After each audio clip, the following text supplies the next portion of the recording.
বিষয়টি যখন দুর্ঘটনা ঘটেছে, মন্টু দাসের কন্যা যখন ধর্ষিতা হয়েছে, এই খবর পাওয়ার পরে বিএনপি নেতৃবৃন্দ তখন থেকেই এইখানে সোচ্চার ছিল এবং প্রশাসনে যাতে তারা কার্যকরী ব্যবস্থা গ্রহণ করে তার জন্য আমাদের নেতৃবৃন্দ যারা এখানে বরগুনায় আছেন তারা সবাই সোচ্চার ছিলেন এবং কার্যক্রম গ্রহণ করেছেন। সেই কার্যক্রমের ভিত্তিতে এবং সেই সোচ্চারের ভিত্তিতে সমগ্র দেশবাসী জানতে পেরেছে যে একটি দুর্ঘটনা ঘটেছে। আমাদের নেতা জনাব তারেক রহমান বলেছেন, এই বাংলাদেশ হিন্দু, মুসলমান, বৌদ্ধ, খ্রিস্টান সকলের বাংলাদেশ। এই বাংলাদেশ কোনো আলাদা কোনো বাংলাদেশ নয়, কোনো নির্দিষ্ট কোনো শ্রেণী বা গোত্রের বাংলাদেশ নয়। সেই কারণে বিএনপি নেতৃবৃন্দ এই পরিবার মন্টু দাস এবং যে ছেলেটি ধর্ষণ করেছে তার নাম সৃজিত, তার বাবার নাম শ্রীধাম নাকি শ্রীধাম, এই তারা ধর্ষণ করার তারপরে আমাদের নেতৃবৃন্দ বলেছে যে এই পরিবারটি অসহায়, আমরা তার পাশে দাঁড়াবো এবং শক্তিশালীভাবে তারা দাঁড়াবার চেষ্টা করেছে।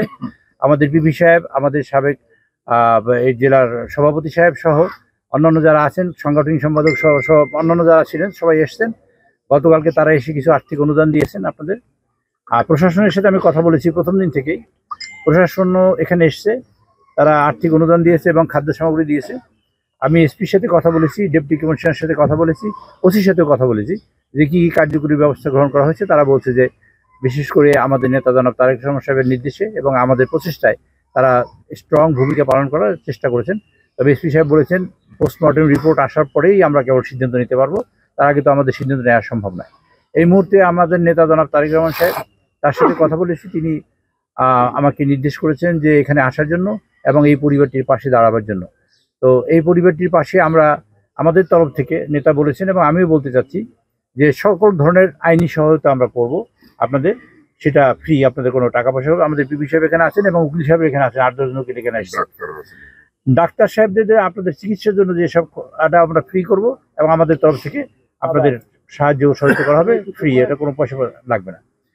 এবং সেই সাথে যে বিএনপির আপনি গতকালকে আমাদের নেতার সাথে বলেছেন যে আপনার সংসার চালানো মুশকিল, দুষ্কর, এবং এই মুহূর্তে আপনি কিভাবে বাঁচবেন, কিভাবে খাবেন, এই বিষয়ে আমরা চিন্তা ভাবনা করছি কি করা যেতে পারে। আমাদের নেতা তারেক সাহেবের পক্ষ থেকে উনি আমাকে যেটা নির্দেশ করেছেন সেটা আপনাকে একটা আর্থিক অনুদান আমরা দেব। আমরা 1 লাখ টাকা ওনাকে দিচ্ছি এই মুহূর্তে, ওনাকে দিব। আর এরপরে ওনার পরিবারের ভরণ পোষণের সংক্রান্ত বিষয় আমরা বিভিন্ন সময় দায়িত্ব নেব এবং দায়িত্ব নিয়ে যাতে এই পরিবারটি সচল থাকতে পারে এবং কার্যক্রম করে ভবিষ্যতে যারা মানে তারা এই বাচ্চাগুলো মানুষ করতে পারে, বড় হতে পারে, সেরকম কার্যক্রম আমরা চেষ্টা করব। আর সরকারে যদি আমরা কখনো আসি, ইনশাল্লাহ এই দেশের মানুষের জনগণের ম্যান্ডেট নিয়ে আমাদের তরফ থেকে আপনাদের স্বাবলম্বী করার জন্য যে কার্যক্রম নেওয়া দরকার সবটাই ইনশাল্লাহ তারেক সাহেব করবেন এবং ইনশাল্লাহ তারেক সাহেব করবেন। আর আমি জেলার নেতৃবৃন্দকে অনুরোধ করতে চাই এই রকমের যে জেলার নেতৃবৃন্দ যে কার্যকরী ভূমিকা নিয়েছে এবং যে পদক্ষেপ নিয়েছে আজকের এই ভিক্টিমের পাশে দাঁড়িয়ে, এটা প্রশংসার দাবিদার। এবং এই রকমের বাংলাদেশের যেখানে যা হোক না কেন, তো বরগুনা জেলায় এরকম কোনো কিছু হলে আমার নেতৃবৃন্দ এরকম দায়িত্ব নিয়ে তারা তাদের পাশে দাঁড়াবে এবং আমরা সার্বিক সহযোগিতা সকলের সাথে করব। একটা বিষয় আপনাদের সকলকে পরিষ্কার করতে চাই, এই বিষয়টির দিকে আপনাদের বিশেষ দৃষ্টি রাখতে হবে। পারপাসলি মোটিভেটেড এবং ইচ্ছাকৃতভাবে এই সরকারকে অস্থিতিশীল করা, দেশকে অস্থিতিশীল করার জন্য কোনো মানুষ, কোনো মহল, কুচক্রী মহল কার্যক্রম করতে পারে, সেদিকে আপনাদের বিশেষ দৃষ্টি রাখতে হবে। আপনাদের সকলের মনে আছে ইয়াসমিন হত্যা, সে একটা ইয়াসমিন হত্যাকে নিয়ে এবং ধর্ষণ এবং হত্যাকে নিয়ে বাংলাদেশে 1900 কত সালে আমার ঠিক মনে নাই, সালটা সামথিং, সেরকম সময়ে প্রচণ্ড পরিমাণে আন্দোলন তৈরি করা হয়েছিল এবং বাংলাদেশে একটা ব্যর্থ রাষ্ট্র হিসেবে পরিণত করার জন্য সেই ইয়াসমিনকে সামনে আনা হয়েছিল।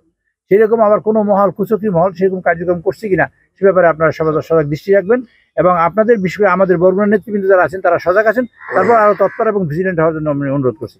প্রশাসনকে আমি অনুরোধ করতে চাই তারা যেন সার্বিক সহযোগিতা করেন।